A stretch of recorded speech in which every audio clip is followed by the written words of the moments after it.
Ici, la voix de l'Amérique.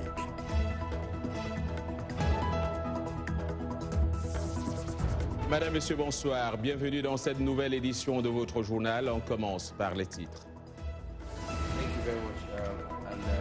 Le Soudan suspendu de l'Union africaine. L'annonce a été faite ce jeudi.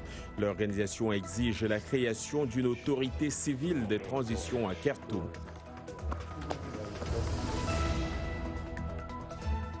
Que s'est-il passé le 4 octobre 2017 au Niger lors de cette embuscade tendue par le groupe État islamique et qui a coûté la vie à 4 soldats américains? Eh bien, après plus d'un an d'enquête, le Pentagone vient de rendre son rapport.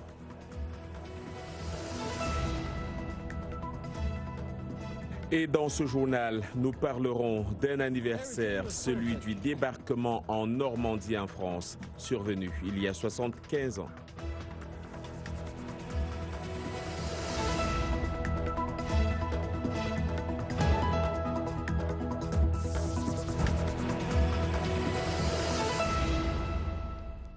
Bonsoir à tous. C'est sans doute un signal fort qui vient d'être donné aux militaires au pouvoir au Soudan.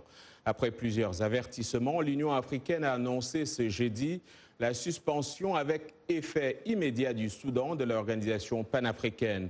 L'Union africaine exige la mise en place d'une autorité civile de transition dans ce pays confronté à une situation presque chaotique. Les précisions avec Irénée Herman Ombo.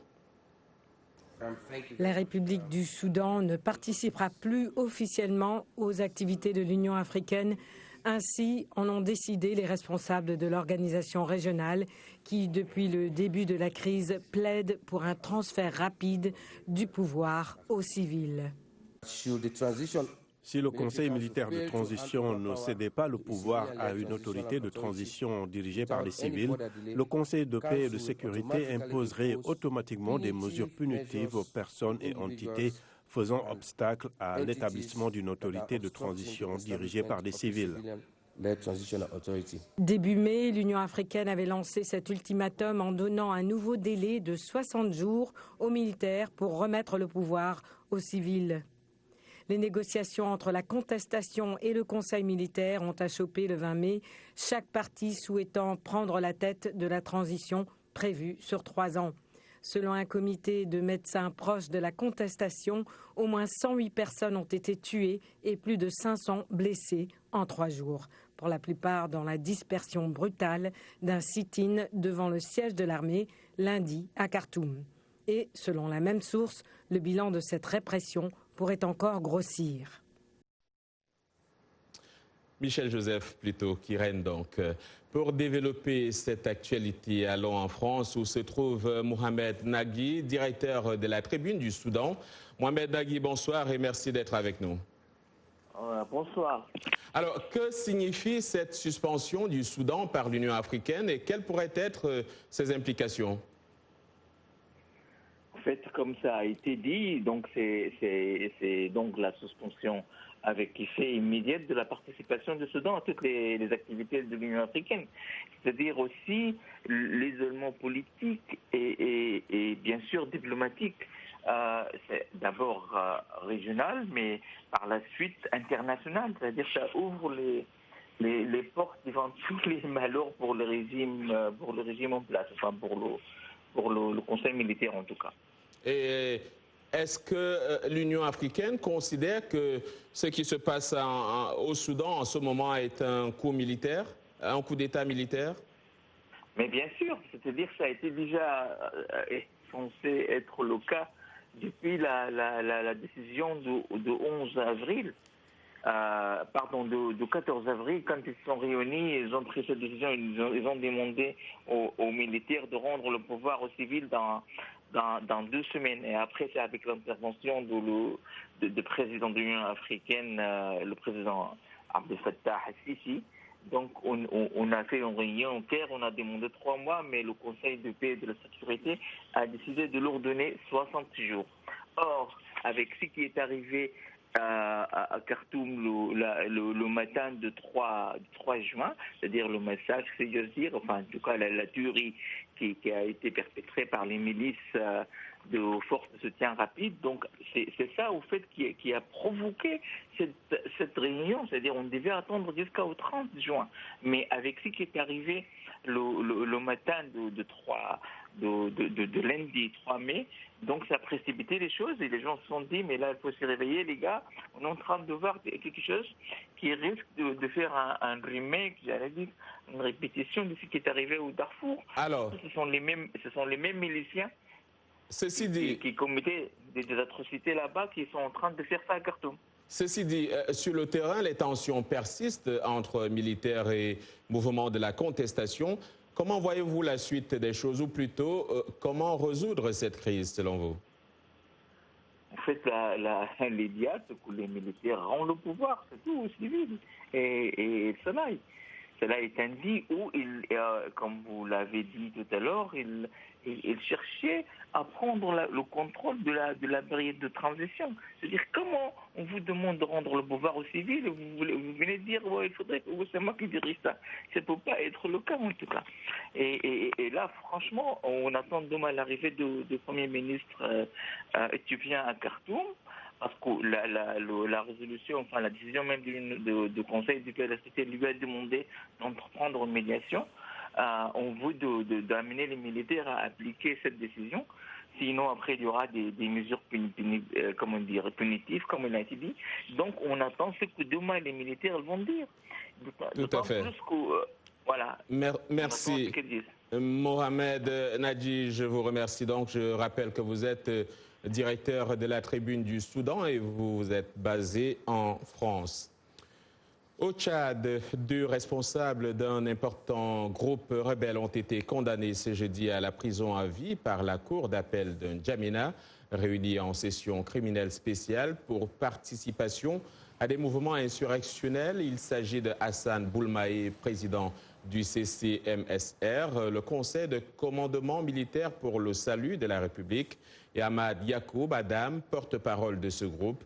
Un troisième rebelle, Abderrahman Issa, est décédé dans la prison de Korotoro suite à de mauvais traitements, selon une source sécuritaire apparue en 2016. Le CCMSR s'est défini comme une opposition politico-militaire au pouvoir d'Idriss Déby et revendique plusieurs milliers de combattants. En août 2018, le groupe avait attaqué dès la Libye voisine des villages et positions militaires du nord tchadien.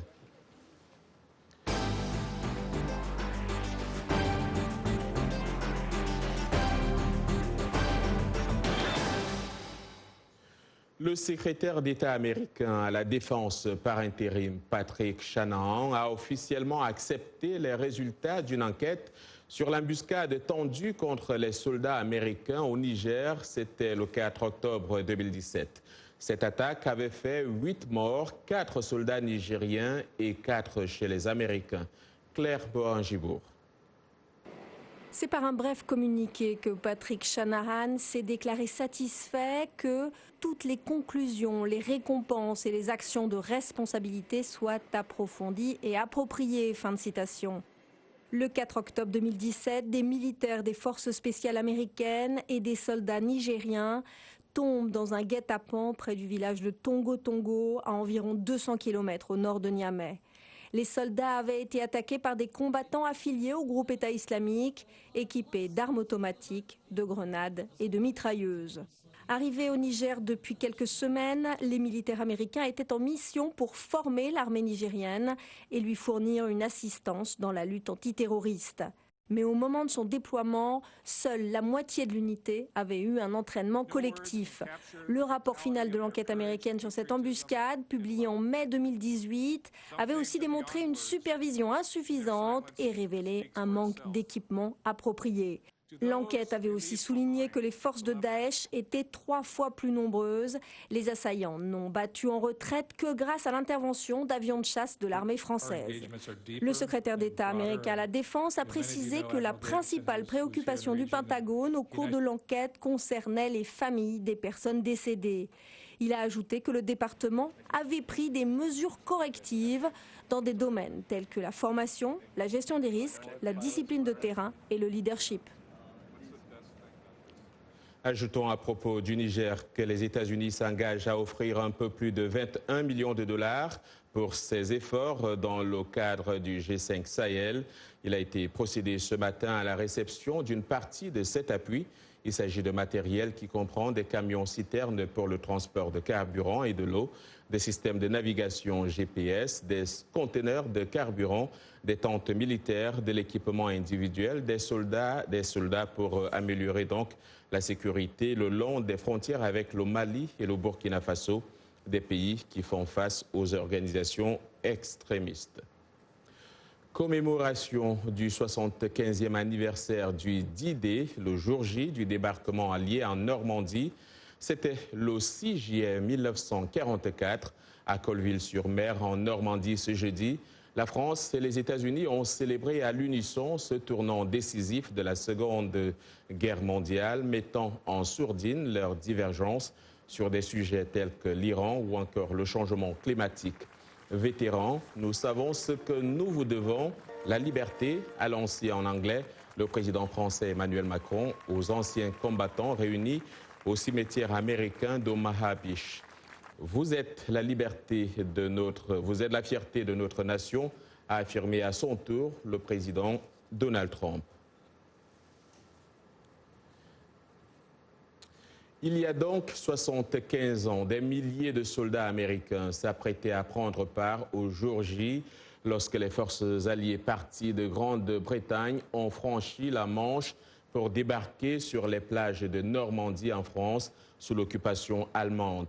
Elles ont fait face à une résistance féroce, mais l'opération Overlord a été couronnée de succès et l'Allemagne nazie est tombée 11 mois plus tard.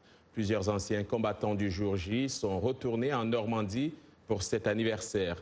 Henry Richwell a parlé longuement avec un ancien combattant du Tennessee, blessé à 3 reprises dans la bataille pour reprendre la France. Voici son reportage que nous présente ici Irénée Herman Umbo. L'âge a laissé sa marque, les cicatrices de la bataille ont ralenti, mais leur détermination n'a pas diminué. Lundi à Omaha Beach, d'anciens combattants de la Seconde Guerre mondiale sont venus voir et se souvenir. Roussel Piquet était alors un soldat de 19 ans du 116e régiment d'infanterie. Notre bateau a volé en éclats quelques mètres avant que nous n'atteignions la terre. J'ai repris connaissance, allongé sur le sable, les pieds dans l'eau. Mes jambes ne pouvaient pas bouger, donc je ne sais pas vraiment comment, d'une façon ou d'une autre, j'étais arrivé là. Plus de 4000 soldats alliés sont morts le même jour. Les pertes allemandes, elles, sont estimées à entre 4000 et 9000. Piquet a été sauvé par un autre navire de débarquement juste au moment où la marée était sur le point de le ramener en mer. Il avait ramassé environ 4 autres blessés. L'un d'eux avait toute l'épaule arrachée et est mort en route vers le navire. Piquet fut renvoyé chez lui dans le Tennessee en juin 1945. Nombre de ses frères d'armes ne sont pas rentrés. Croyez-le ou non, j'essaie de tout oublier. Mes souvenirs de tous mes amis tués et enterrés dans le cimetière ici. Vous pouvez imaginer, je suis heureux d'être ici, ceci étant mon dernier voyage. Environ 35 anciens combattants américains du jour J se sont rendus en Normandie cette année, aux côtés de dizaines d'autres vétérans de Grande-Bretagne, du Canada et de plusieurs autres pays. Vous regardez Le Monde aujourd'hui en direct de Washington sur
Les titres de cette seconde partie de votre journal. Les États-Unis devront faire face à un manque criant de personnel médical au cours de la prochaine décennie. C'est un diagnostic sans appel des experts.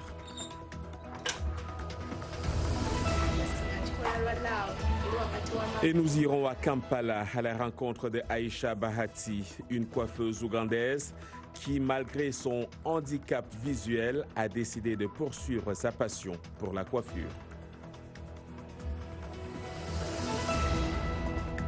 Une nouvelle secousse dans le football africain. Le président de la CAF, Ahmad Ahmad, a été interpellé à Paris par les autorités françaises.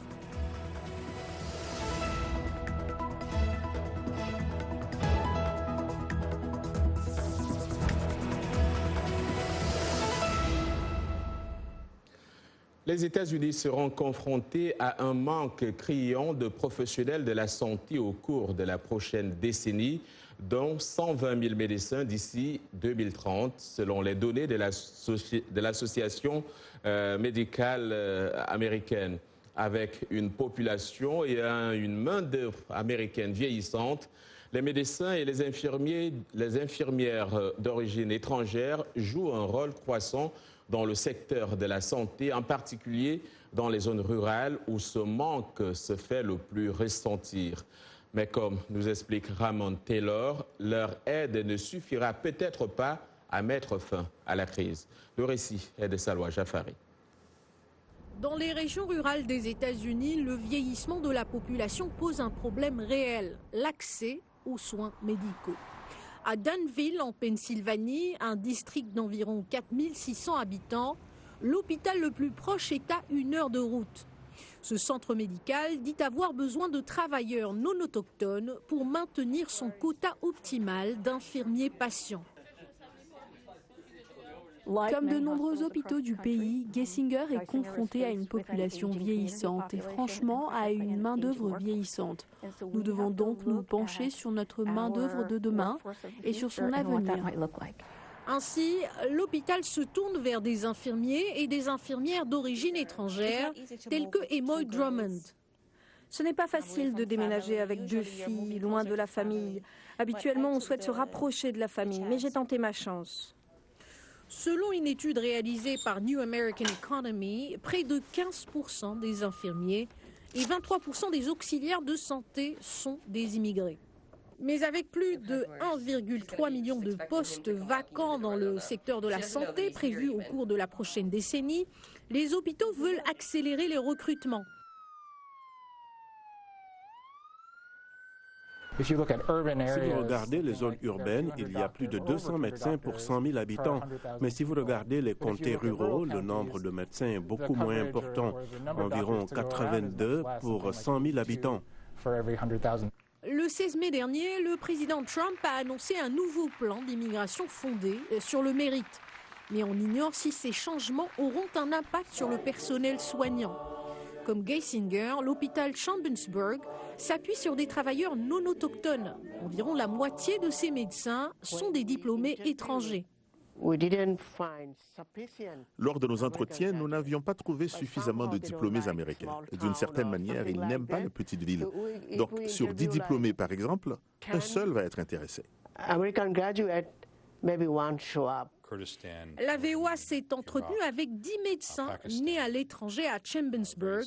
9 d'entre eux ont exprimé leur volonté de rester.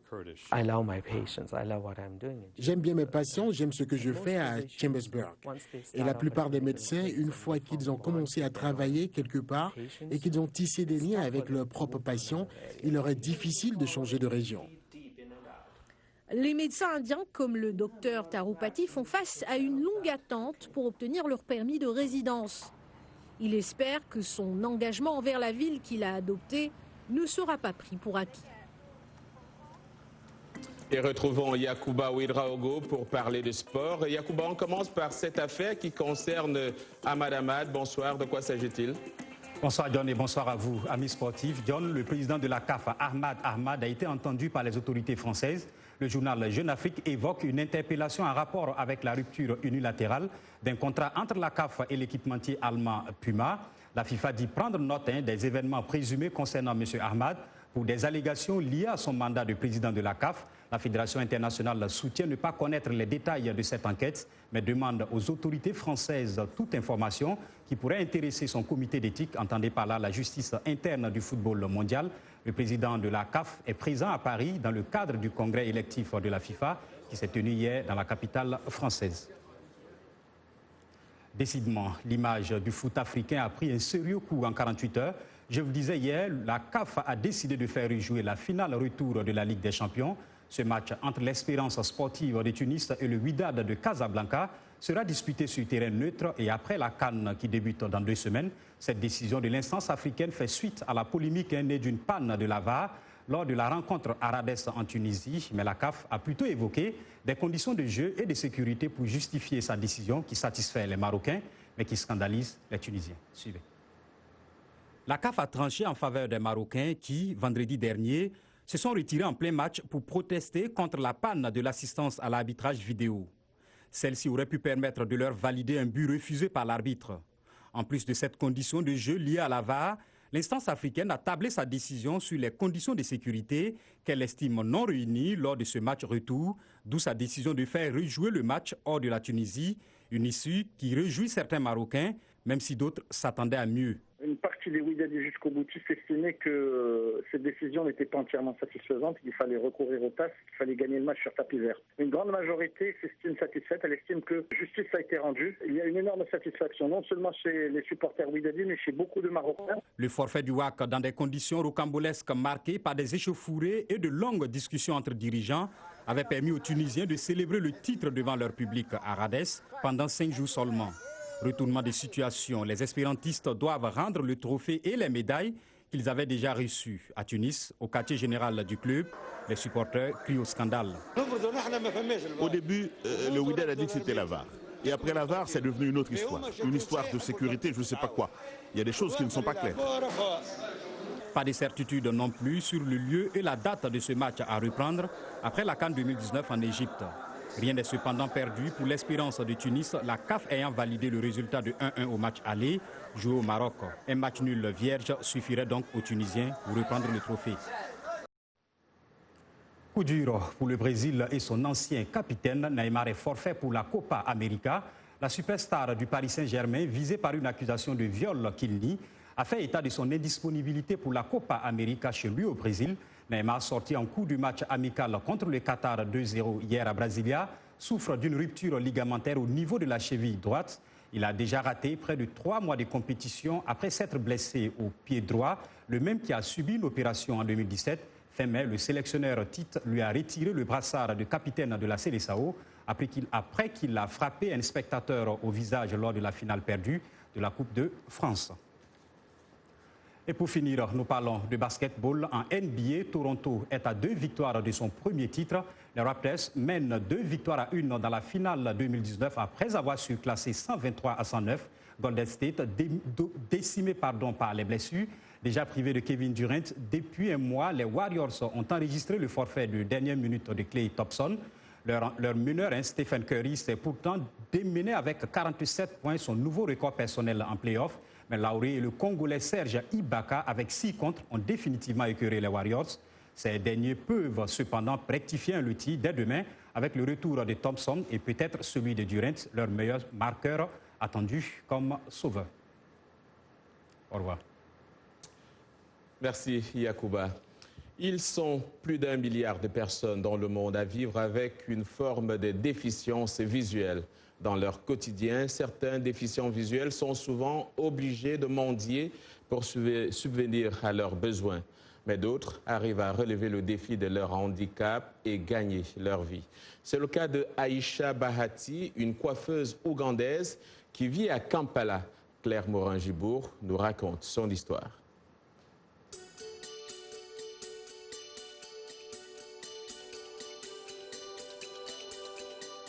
Aïcha Bahati a perdu la vue à l'âge de 8 ans. Un médecin lui avait prescrit des médicaments périmés pour combattre la malaria. L'effet secondaire a été la cécité. Quand ma mère a réalisé que j'avais perdu ma vue pour de bon, elle a commencé à m'apprendre à tresser les cheveux d'abord avec les poupées. J'avais 9 ans à l'époque. Je suis devenue aveugle à 8 ans. J'ai continué à pratiquer sur les poupées et quand j'étais en train d'apprendre, je ne savais pas que j'étais en train de m'entraîner pour une profession. C'était juste une passion entre ma mère et moi. Après des années de pratique sur des poupées, Aïcha a commencé à travailler sur des personnes à l'âge de 12 ans et à 14 ans, elle a commencé à travailler dans un salon de coiffure. Elle a lancé son propre salon de coiffure à 19 ans avec sa sœur. Les gens m'aiment bien parce qu'ils sont surpris de voir que même si je suis aveugle, je peux faire ce que les autres peuvent faire. J'en suis ravie parce que je pousse les gens à penser et j'inspire ceux qui ne peuvent pas travailler. Ils se disent, si une fille aveugle peut le faire, je peux aussi y arriver. Je peux inspirer les autres et ça me donne du courage. J'aime beaucoup venir dans ce salon parce qu'Aïcha prend très bien soin de moi. Elle tresse très bien mes cheveux. Je suis musulmane, donc mes styles de cheveux sont simples. Elle donne aussi un bon service clientèle et c'est pour ça que je l'aime bien. Aïcha Bahati est une inspiration pour beaucoup étant donné son parcours extraordinaire. Elle est la preuve qu'avec de la persévérance, on peut réaliser ses objectifs malgré les défis. Elle a reçu plusieurs prix, notamment celui de styliste de l'année de la Fondation Malango. Bravo à elle.